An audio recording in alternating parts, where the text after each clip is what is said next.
can even watch back, giving players all the props or put them on blast. We don't give no hot takes, only talk facts. We're giving all our devotion, riding high on this wave of emotion, going all out, yeah, 'cause this is our time. No, ain't no stopping us till we reach the finish line. All in, we came here to win. We're gonna give everything. S-I-C-K on the run. S-I-C-K, sick, sick. On fire, we're ready to fight. We'll bring the house down tonight. S-I-C-K on the run. S-I-C-K, sick, sick. Play it on the car ride, play it when you lounge. X and O, you know that we can hold it down. Shout out to my man Sammy, got it off the ground. And to all the listeners tuned in right now, got debates, analysis, and speculation. This is sports talk for the new generation. You know where to find us, got a reputation. Sick podcast, your #1 sports destination. Giving all our devotion, riding high on this wave of emotion, going all out, yeah, 'cause this is our time. No, ain't no stopping us till we reach the finish line. All in, we came here to win. We're gonna give everything. S-I-C-K on the run. S-I-C-K, sick, sick. On fire, we're ready to fight. We'll bring the house down tonight. S-I-C-K on the run. S-I-C-K, sick, sick. S-I-C-K is the sickest podcast. Tune in for the audio, or you can even watch back, giving players all the props or put them on blast. We don't give no hot takes, only talk back. S-I-C-K, S-I-C-K, S-I-C-K, S-I-C-K, S-I-C-K, S-I-C-K, S-I-C-K. All in, we came here to win. We're gonna give everything. S-I-C-K on the run. S-I-C-K, sick, sick. S-I-C-K is the sickest podcast. Tune in for the audio, or you can even watch back, giving players all the props or put them on blast. We don't give no hot takes, only talk facts. We're giving all our devotion, riding high on this wave of emotion, going all out, yeah, 'cause this is our time. No, ain't no stopping us till we reach the finish line. All in, we came here to win. We're gonna give everything. S-I-C-K on the run. S-I-C-K, sick, sick. On fire, we're ready to fight. We'll bring the house down tonight. S-I-C-K on the run. S-I-C-K, sick, sick. Play it on the car ride, play it when you lounge. X and O, you know that we can hold it down. Shout out to my man Sammy, got it off the ground. And to all the listeners tuned in right now, got debates, analysis, and speculation. This is sports talk for the new generation. You know where to find us, got a reputation. Sick podcast, your #1 sports destination. Giving all our devotion, riding high on this wave of emotion, going all out, yeah, 'cause this is our time. No, ain't no stopping us till we reach the finish line. All in, we came here to win. We're gonna give everything. S-I-C-K on the run. S-I-C-K, sick, sick. On fire, we're ready to fight. We'll bring the house down tonight. S-I-C-K on the run. S-I-C-K, sick, sick. S-I-C-K is the sickest podcast. Tune in for the audio, or you can even watch back, giving players all the props or put them on blast. We don't give no hot takes, only talk back. S-I-C-K, S-I-C-K, S-I-C-K. Turn up your volume. Because you're about to listen to The Sick Podcast. CF Montreal Talk. Here's the chance. Here's the chance. They've got the goal. Absolutely incredible. Cameron Porter delivers the goal to send Montreal Impact into the CONCACAF Champions League semi-final. The sickest CF Montreal podcast. Brought to you by Energy Transportation Group. Driven to be different. Tibi. Embrace your true nature. And Playground, your premier gaming destination. It's gonna be sick. Good afternoon, and everyone, welcome to the Sick Podcast, CF Montreal Talk. CF Montreal played last night. A very important game. They all are between now and the rest of the season because, of course, they're on the outside looking in, and they're trying to get into that ninth and final playoff spot for the actual play-in because, once again, the top 7 in the East will make the playoffs.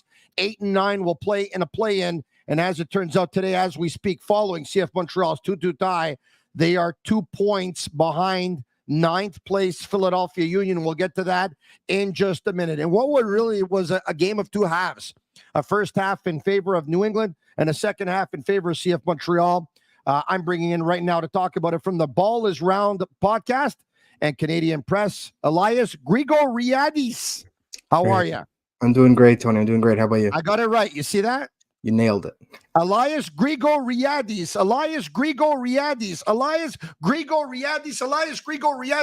I said it 100 times after last show. I'll never get it wrong again, I don't think. All right, let's get to that game last night. Of course, it was a biggie. Why don't we start with this? We'll start with CF Montreal's starting 11 last night. Now, Elias, I mentioned probably about an hour or so before the game. Personally, there's two schools of thought on this, right? There's if it ain't broke, don't fix it. You go with the same starting 11 that brought you success a couple of days before. I'm of the other school of thought, always have been. Obviously, it's easier to do when you have a lot of depth. And Montreal, they got some depth, but do they have a lot of depth? It all depends on who you ask. I'm for fresh legs when you play 2 games in 4 days. I'm for fresh legs. I thought there would be 3-4 changes. Ultimately, there were 5. Personally, I think 5 is a lot. Some will say, well, what's the difference between 3 and 5? I say 2. What's the difference between 4 and 5? I say 1. But the more players you change, the harder it's going to be to find chemistry, of course. So it's balancing freshness, fresh legs, and hunger and motivation of certain players to try and prove themselves versus chemistry of what you had last game. So in goal, Sirois, a back line of Corbo, Campbell, and Alvarez.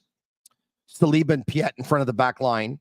Bugai, who's a new player in the lineup at right wing back, instead of Marshall Ruddy, of course. Pierce, a left wing back, who's there instead of Edwards. Opoku and Vilsain, who are there instead of Clark and Duke.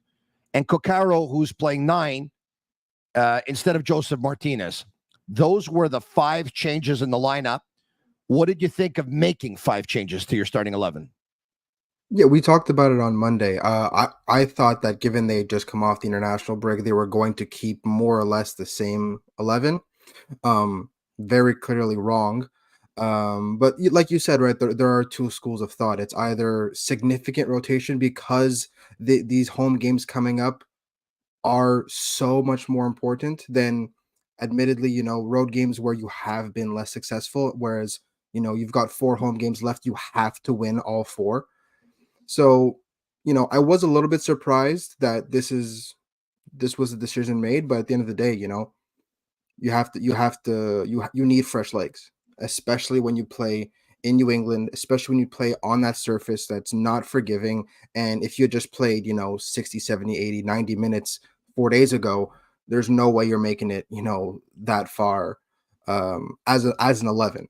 So he took a big swing after 90 minutes, and the gamble paid off. But I was definitely surprised at how much he rotated the squad and how was all the attacking outfit, basically. There weren't too many CF Montreal fans who were optimistic after 35 minutes of play. CF Montreal were down by a score of 2-0. I know, you know what? I'm getting a couple of calls from a couple of friends of mine, a couple of text messages.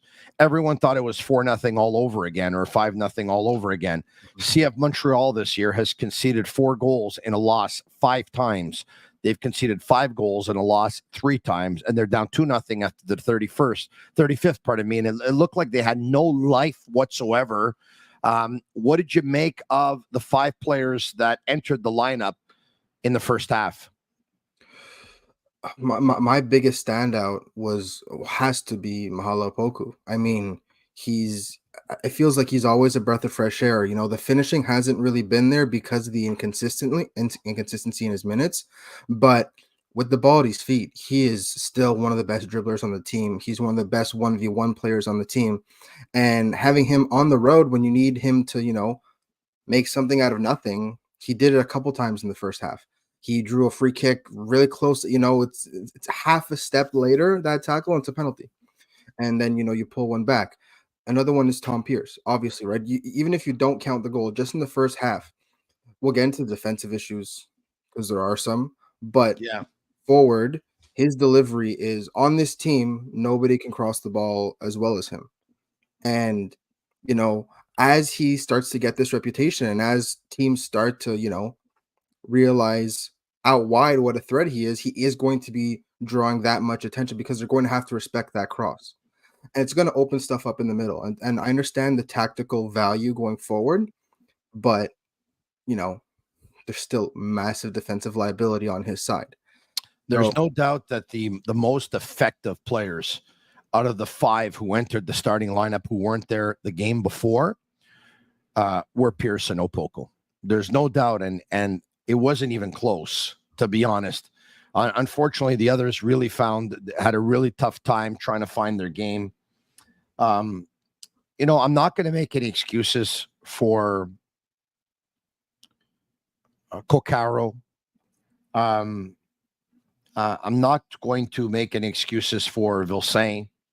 I'm definitely not going to make any excuses for Bugai either.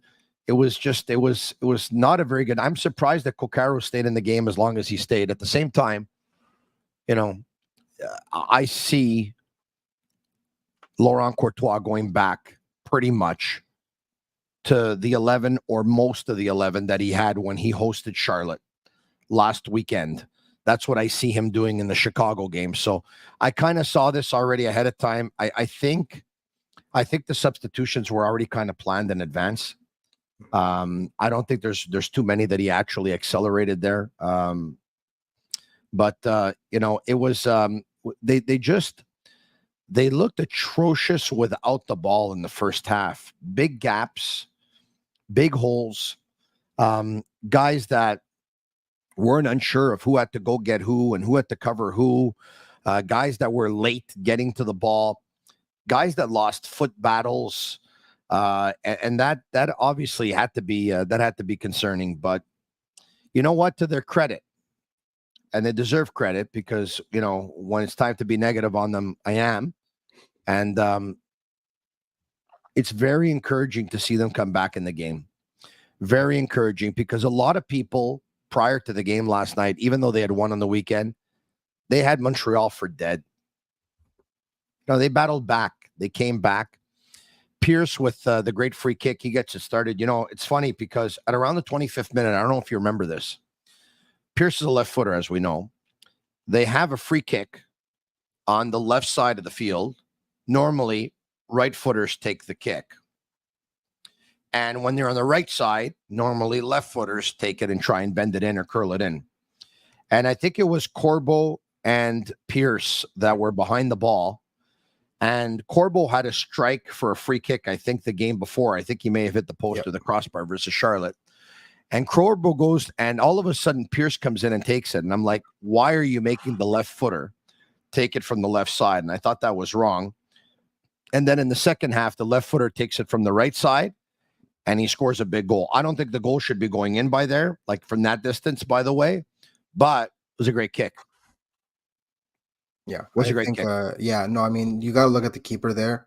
From that far out, obviously, I think Tom Pierce. Well, I mean, he said it in the post-game presser, right? He was kind of banking on the goalie not being really ready for a shot. So you hit it there, you hit it accurately with pace, you catch the goalie out, and good things happen. You reward audacity at the end of the day. Yeah.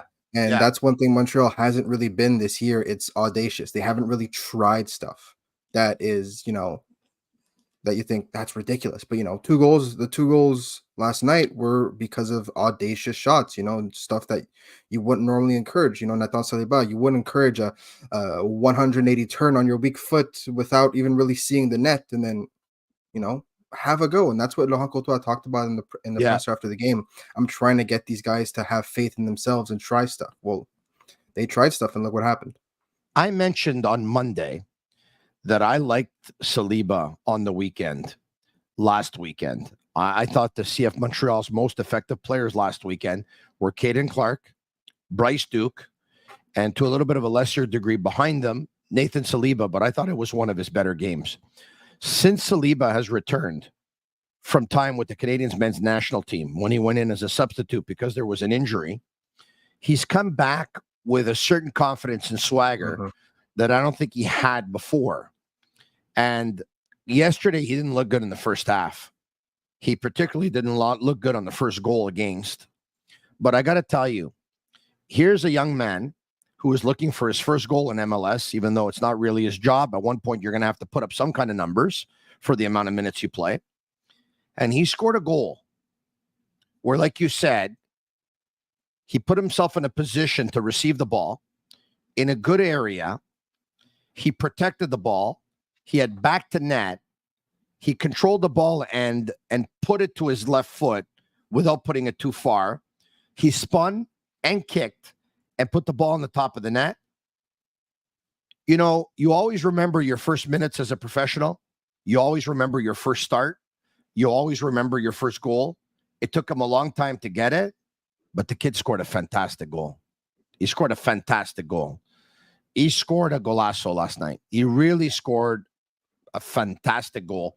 So good for him. He really scored. And it was a big goal, right? It ties the game at 2. Let's go to the timeline if we can and bring it up. So Wood scores at the 24th.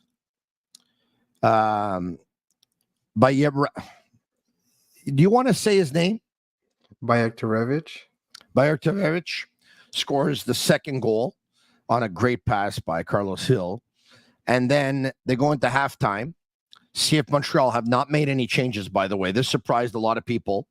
And this is why I'm saying I believe the changes were already predetermined.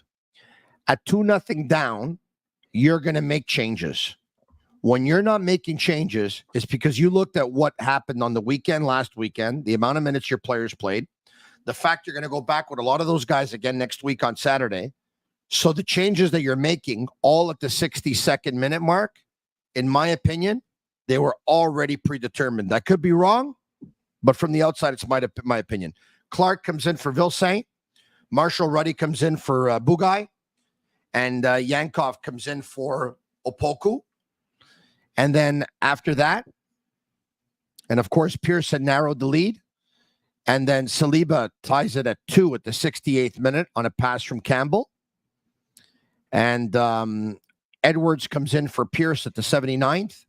And Martinez comes in for Kokaru at the 84th. And once again, I think Martinez will start on Saturday night versus the Chicago Fire. So I think this is pretty much all predetermined. But that's really big. Now, one of the things we haven't talked about is that last game in Montreal, we talked on the podcast on Monday that we were a little bit surprised that Wanyama didn't come in. Saliba had gone out with cramps. Wanyama didn't come in. And then, as you pointed out, when Pierce comes in, they shift over Raheem Edwards to the middle of the pitch instead of putting Wanyama once again. And Wanyama hasn't had too many minutes this year. Gavino Di Falco brought this up. I think he says he thinks the last time Wanyama spoke was, I don't know, month of February or whatever it was. We haven't heard from him. We saw these images of Wanyama and Coach Courtois at practice. I think it was the day before. I think it was Monday morning, I think. Was it Monday morning? Yeah. I think so. Yeah, I think it was Monday morning, yeah. Correct. And then Tuesday they left for New England. This was Monday morning, correct. So they're having a chat. Laurent Courtois asked about it, and he says, yeah, what are you talking about? Well, trying to get his pulse for the locker room. And Wanyama's not there yesterday. What do you make of that? I mean, it's, without trying to read too much into it, I think it's just the culmination of what we've seen over the course of the last, like you said, right, several months. I think that, maybe that conversation had something also in part to do that, hey, you're also not going to be on the squad list for New England. So at this point, I don't really think in terms of on field, product, I don't think that his exclusion changed anything because he's already been an unused sub how many times now. So I think this may be a more formal non-inclusion of Wanyama, This is a but sad ending, man. I don't know if I've ever it seen is. an ending, That's Elias, the between a worst part DP because and a club like this. For like, we talk about they don't have enough DPs. Montreal fans want to have a DP. Now, if you're a DP, think of all the DPs that played here. Okay. Piatti. Mhm. At one point, there was a problem with the contract. At one point, his contract was up for renewal. At one point, they didn't want to give him his money. At one point, they came out and said, we're better off having 3 players at $2 million than playing $5 million for one player. Then Piatti wanted to leave to go back to Argentina. They basically took up his option and basically forced him back until finally they accommodated him and ended up getting a couple of players coming back their way from Argentina. So instead of just accommodating him, they kind of like put him in a situation where they picked up the option knowing that he wasn't going to come back so they can force a trade later on to actually get some players in return. It didn't end well. But now things are okay. They were able to put him up on the Wall of Fame, but the owner wasn't there to greet him. The owner wasn't there to shake his hand. The owner wasn't there as part of the ceremony because he was in Italy. Drogba, I know we've seen images. I know we've seen him in videos, but it didn't really end well at one point, to the point where he lost his spot to Matteo Mancosu. And now Wanyama's a DP, and I think he's played, I don't know how many minutes in the last calendar year, but it's not many. It's not many in the last year. These players, and I get it, that at one point, there's others that probably can bring more, but the kind of careers that they had, they shouldn't be going out like this. No. I find it sad. No, I agree with you. And I think that especially given how important he was and how many people still have that memory of Victor Wanyama from, 2021, 2022, those years where he was arguably at his best for the club. Yeah, it hurts to see it end this way and kind of you don't get to go out with a bang, right? You don't get to say goodbye the way you want to, essentially. It kind of ends with more of a whimper than anything else. So I think that at the end of the day, you look at the club's history, like, yes, you have Drogba, you have Piatti, you have these successful designated players, but you also have some less positive experience with designated players in the club. And I think that this club in general is so scared of having another type of, Bjorn Johnson or, last 2 years of Wanyama kind of designated player, not mistake, but, very clearly not getting your money's worth, that they just rather not try than miss again. So unless a sure thing falls onto their lap, I don't think they're really gonna go out there and actively chase designated players. And I mean, they've made it very clear that they're not going to go out and chase designated players. And if they're not, then that's one thing, I guess. Then we don't have to worry about what we're talking about, because what we're talking about is if you want to chase designated players will probably look at your history with designated players here and see how it ends. Exactly. And that obviously doesn't look good. The Sick Podcast is brought to you in part by Energy Transportation Group. Mike Cinquino, Sean Gerard, David Grassi, they lead a leading full-service logistics provider serving all of North America. They are driven to be different. And as a matter of fact, if you take a look at Forbes over the last, I don't know how many years, Forbes basically has called them one of your top fleet employers in terms of a career. And you can check out their website at www.shipenergy.com. And you can see there what it is exactly that they do. And if you want to have a career at Energy, it's a great place to have one. It's also brought to you in part by the Bittt Tibi. They launched their new Ultra Lager. It's a refreshing, thirst-quenching beer, perfect for hot summer days. Only 90 calories, 2 grams of carbs, 4% ABV per can, available in a pack of 6 and 12. In grocery stores all around the province of Quebec, it's ultra light and ultra refreshing. All right, okay. So 2-2 draw, and this is what the standings look like today. Let's bring it up. 8th place, Toronto, 36 points, 30 games. 9th place, Philadelphia Union, 33 points, 29 games. So now those two teams are in a play-in spot, Toronto and Philadelphia. DC United is in 10th, 33 points, 29 games. Atlanta United is in 11th, 32 points, 29 games. Montreal is in 12th, 31 points, 29 games. Chicago just 2 points behind Montreal. Same amount of games. If they lose to Chicago on Saturday, Montreal will stay at 31. Chicago will leapfrog them at 32. And Atlanta, DC, and Philadelphia are already ahead of them. I say the season's over at that point if they lose to Chicago. I don't expect them to. Mind you, Chicago is going to come here to play a game on Saturday. There's no doubt. I don't expect them to lose, though, but they're in the mix. They have a pretty easy schedule the rest of the way. But, Elias, do you think they have too many teams in front of them? Given how prone to self-destruction the Eastern Conference is, especially the bottom half of the Eastern Conference, and how many of the people in this race and the teams in this race that they're playing, I don't think there's too many teams. Because at the end of the day, you beat Chicago, you beat San Jose, that's 6 points. Realistically, how many of those teams in that list are getting 6 points? Not many. Maybe 2 or 3 over the next 2 games. Maybe 2 or 3. Right? So you win those 2 home games, all of a sudden you are on the other side of this really, really imposing canyon of 3 games after the international break.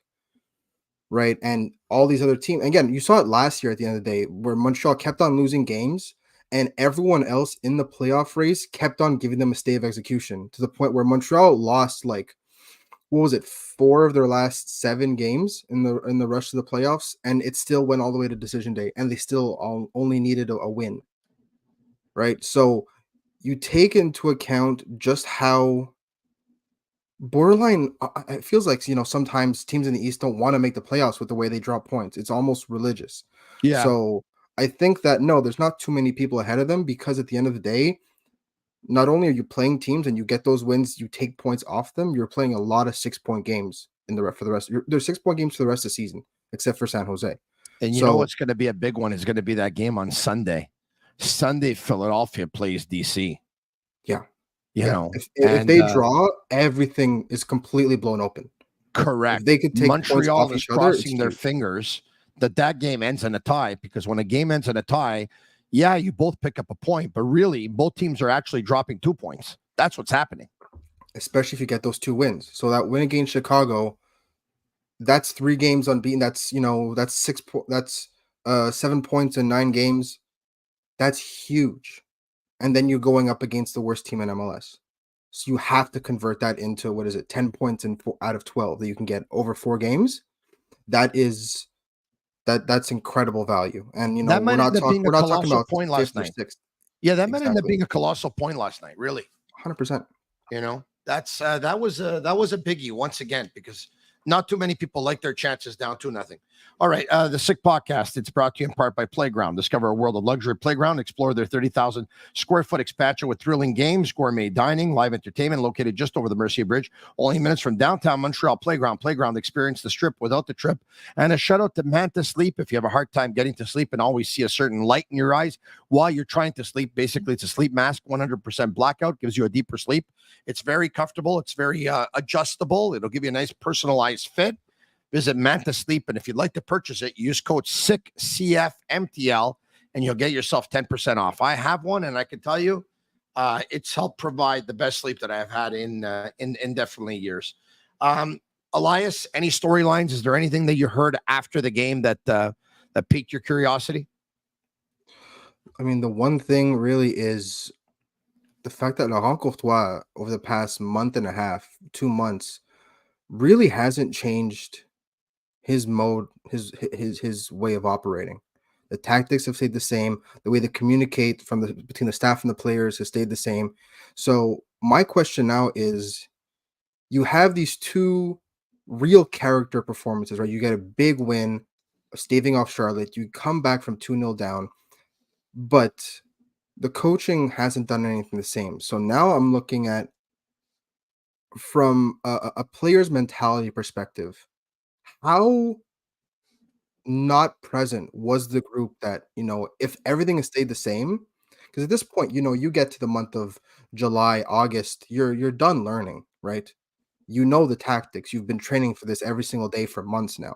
You're not doing any new learning. Yeah, some players are coming in, you're still learning some new players, but at the end of the day, this is football. And even the starters who had been there all season weren't performing. So now you look at the leadership and you look at, the people, the real locker room leaders, and you say, what are you doing to get everyone ready for this? What are you doing to make sure that everyone shows up to the game and is mentally prepared to perform at the level that we saw the last two games? Because there's nothing new. We haven't seen any kind of new changes. It's just everyone is playing up to the level that we know they're capable of. So now my question is, during the month of July and August, which is arguably the team's worst run of the season, Yeah. what was going on behind the scenes? And was it because, go-karting, cool. Yeah, that's a fun story that, Twitter seemed to latch onto, but that wasn't the key, right? Spending time together definitely helps, but that doesn't, that wasn't that wasn't the answer that solved everything. Yeah, it So, came a little bit late, but if Samuel Piet called in and said, you know what, I think we got to go karting or something, and they had that game of foot golf, it's obviously because he saw that it was a little bit clicky, and needed to get a little bit closer. But now they're going to need help from everyone, basically. But you're right, they got a real good opportunity here. Your way of looking at it, when we talked about, do they have too many teams in front of them? If they play, look, realistically, considering it's a league where you should win your games at home, they should beat Chicago, they should beat San Jose, and now they go from 31 to 37. Then Philadelphia, who's a ninth, is going to have to pick up at least 4 points, or the other teams are behind, just in front of them, are going to have to pick up more. Mhm. They don't have their destiny in their hands, but they can put themselves in a real good position because of their schedule and because of some games at home. Absolutely. And another thing that is kind of interesting is, I believe that, that Atlanta and then Charlotte game, where they're 4 days apart, Atlanta midweek and then Charlotte on the weekend. Both games on the they're road. I think they're going to stay on the road. They're not going to come back to Montreal. So if Well, they that should. gives them extra time to stay together as a group and as a unit, Yeah. then what Piet was talking about, how time together as a team, that'll definitely feed into it. Because again, remember, at the beginning of the season, that great run of form that they had at the beginning of the season, they spent every waking moment together. They were at training camp in Arizona, right? So there were fewer distractions, or maybe you were forced to not be as clicky because you are spending every waking moment together. So maybe this little road trip, if they can maybe rediscover that dynamic, maybe they go into those games a little more optimistic too, and it's not this doom and gloom approach that they've had to road games for the last 2 years. Do you expect any what changes do you expect to the starting lineup on Saturday? I think they're going back to what they played against Charlotte. I think maybe you could argue Tom Pierce for Raheem Edwards, given that they're expecting more of the ball. I think maybe Mahalapoku's definitely done enough to at least earn consideration for a starting spot. Bryce Duke does bring a lot of good stuff, but Caden Clark, I think, is a lock. And Clark has played really well, by the way. He's played Exactly. really well. He's been excellent. Even when he came off the bench, right? He last night, he was present and he was running and he was taking people on. And I really like what he does with Jaquil Marshall-Rudy on that right side. They seem to link up really well.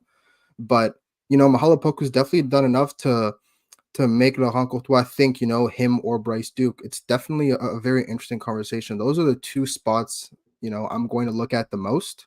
Everyone else seems to be relatively secure right for now in their selection. By the way, shout out. I was reading this on Twitter. Andy Coronado took a picture and he said a shout out to the CF Montreal fans. We see you. I don't know if you saw that, but there was a bunch of empty seats like in a corner of a field, and there were three fans just sitting above a Quebec flag. It was something. So still a couple of fans were able to go out and support their team. Given that Montreal's closest MLS team is either New York or Toronto, the fact that 6 hours is the closest, I'm very impressed with the traveling fans. Honestly, there's traveling fans to a fairly surprising amount of games. Even if it's not 100, but even if it's just 3, just the fact that people are traveling to these games, chapeau, that's impressive. 2 golazos last night, one by Pierce, one by Saliba, a 2-2 tie, a very important point. And of course, we look forward to Saturday night when CF Montreal will host the Chicago Fire. Elias, I would imagine I'll see you there. Absolutely. Thanks for joining me again, my friend. I'll see you at the stadium on Saturday night. Thank you for having me. And for all of you watching, join us on Twitter at SickPod CFMTL. Check us out on YouTube and subscribe to our YouTube channel if you haven't already. It's absolutely free. I'm Marinaro, the Sick Podcast, CF Montreal Talk. Ciao for now. And that's a wrap. Hope you don't miss us too much until next time. Follow the Sick Podcast, CF Montreal Talk on YouTube, Instagram, Facebook, Google Play, and Apple Podcasts.